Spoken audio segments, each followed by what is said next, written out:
Hello everyone. Welcome to Drishti Judiciary's latest initiative, the Law MCQs program. Practice questions covering legal current affairs, general knowledge, and previous year questions. Let's begin today's session. The first question is, the directive principles of state policy are inspired by which of the following countries' constitution? USA, UK, Ireland और Canada. निर्देशक सिद्धांत निम्नलिखित में से किस देश के संविधान से प्रेरित हैं? USA, UK, आयरलैंड या कनाडा? The correct answer is option C, Ireland. इसका सही उत्तर है option C, Ireland. The directive principles of state policy are borrowed from the constitution of Ireland. Articles 36 to 51 under Part 4 of the Indian Constitution deal with directive principles of state policy. राज्य नीति के निर्देशक सिद्धांत Ireland के संविधान से प्रेरित हैं। भारतीय संविधान के भाग 4 के अंतर्गत अनुच्छेद 36 से अनुच्छेद 51 तक DPSP से संबंधित हैं। Next question is, which of the following directive principles focuses on the organization of village panchayats?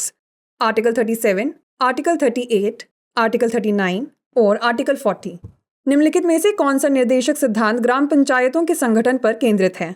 अनुच्छेद 37, अनुच्छेद 38, अनुच्छेद 39 या अनुच्छेद 40? The correct answer is option D, article 40। इसका सही उत्तर है ऑप्शन डी, अनुच्छेद 40। The provision for organizing village panchayats exists in the directive principles of state policy under Article 40. Article 40 stipulates that the state must take measures to organize village panchayats and equip them with the necessary powers and authority to operate as a unit of local self-government. ग्राम पंचायतों के गठन का प्रावधान राज्य के नीति निर्देशक सिद्धांतों के अनुच्छेद 40 में मौजूद है। अनुच्छेद 40 में प्रावधान है कि राज्य को ग्राम पंचायतों को संगठित करने के लिए कदम उठाने होंगे तथा उन्हें स्थानीय स्वशासन की इकाई के रूप में कार्य करने के लिए आवश्यक शक्तियां और प्राधिकार प्रदान करने होंगे। Next question is, the principle of pay and recover was established by the supreme court, Delhi high court, ministry of finance और लेबर कमीशन। भुगतान एवं वसूली का सिद्धांत किसके द्वारा स्थापित किया गया था? सुप्रीम कोर्ट, दिल्ली उच्च न्यायालय, वित्त मंत्रालय या श्रम आयोग? The correct answer is option A, supreme court. इसका सही उत्तर है option A, supreme court. Recently, in the matter of Pradeep Singh Parihar versus Smriti Rubin and others, the Madhya Pradesh High Court reaffirmed that insurance companies cannot be held responsible when vehicle owners fail to check the competence of the drivers they employ. The Supreme Court of India established the principle of pay and recover under motor accidents in the case of National Insurance Company Limited versus Swaran Singh and others in 2004. हाल ही में प्रदीप सिंह परिहार बनाम श्रीमती रुबीना एवं अन्य के मामले में मध्य प्रदेश उच्च न्यायालय ने पुष्टि की है कि जब वाहन मालिक अपने द्वारा नियुक्त चालकों की योग्यता की जांच करने में विफल रहते हैं तो बीमा कंपनियों को जिम्मेदार नहीं ठहराया जा सकता। भारत के सर्वोच्च न्यायालय ने 2004 में नेशनल इंश्योरेंस कंपनी लिमिटेड बनाम स्वर्ण सिंह एवं अन्य के मामले में मोटर दुर्घटनाओं के अंतर्गत भुगतान एवं वसूली के सिद्धांत को स्थापित किया। Next question is, assault committed to outreach the modesty of a woman is punishable under which section of the IPC?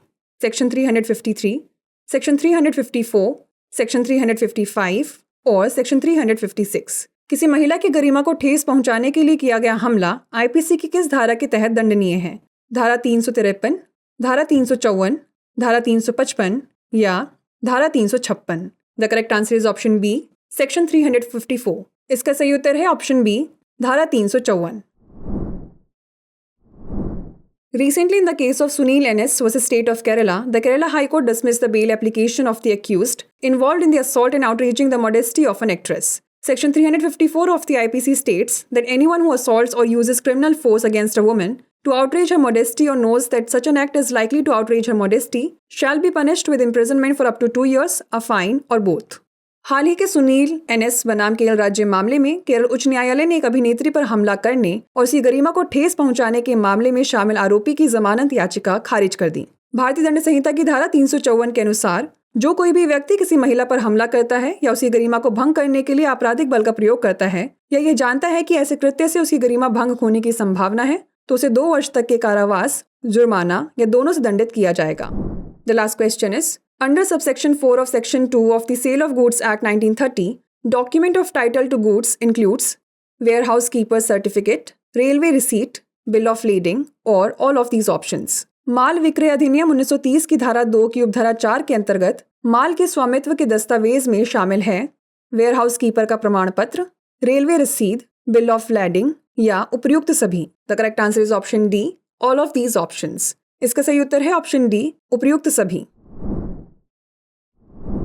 Subsection 4 of Section 2 of the Sale of Goods Act 1930 defines a document of title to goods as including various documents like a bill of lading, dock warrant, warehouse keeper's certificate, wharfinger's certificate, railway receipt, multi-modal transport document, and delivery warrants or orders. This provision facilitates the smooth transfer of goods in commercial transactions. माल विक्रय अधिनियम 1930 की धारा 2 की उपधारा 4 माल के स्वामित्व के दस्तावेज को परिभाषित करती है, जिसमें विभिन्न दस्तावेज शामिल हैं, जैसे bill of lading, dock warrant, warehouse keeper का प्रमाण पत्र, रेलवे रसीद, मल्टी मॉडल परिवहन दस्तावेज और डिलीवरी वारंट या आदेश। यह प्रावधान वाणिज्यिक लेन देन में माल के सुचारू हस्तांतरण को सुगम बनाता है।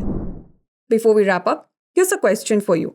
The bailment of goods as security for payment of a debt or performance of a promise is called hypothecation, pledge, guarantee और collateral security. किसी ऋण के भुगतान या किसी वादे के निष्पादन के लिए सुरक्षा के रूप में माल की जमानत को डैश कहा जाता है। दृष्टिबंधक, गिरवी, गारंटी या जमानत सुरक्षा। इसका उत्तर हमें कमेंट सेक्शन में ज़रूर भेजिएगा। ऐसे ही और वीडियोस देखने के लिए लाइक, शेयर और सब्सक्राइब करना ना भूलें। धन्यवाद।